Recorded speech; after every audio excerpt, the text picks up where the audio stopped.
Hi there, this is Wayne with cloud9businessapps.com.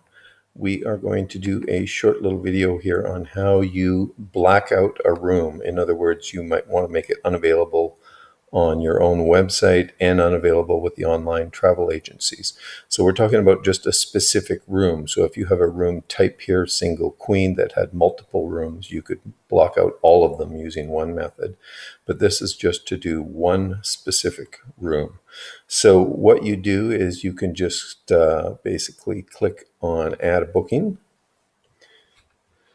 So, and you're going to change it to black up here. So instead of confirmed or request or anything like that, you'll go to the date that you want. So we'll say, well, whatever, we'll just say April the 30th. And for one night, or actually we'll make it for a few nights here. So we'll make it from maybe April 30th to May 2nd, say.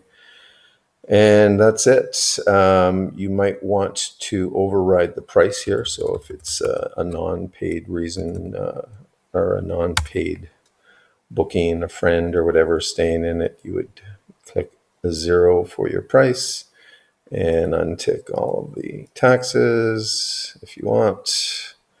Continue and basically save. So now you're going to see the page was going to refresh, and there's our blacked out room that you can see. So that room will no longer be available on your direct booking, on your booking engine on your website, nor will it be available on any of the online travel agencies that this room is connected to. So that's it, pretty straightforward, and thanks for watching. Cloud9businessapps.com is where you can find more information, and bye-bye.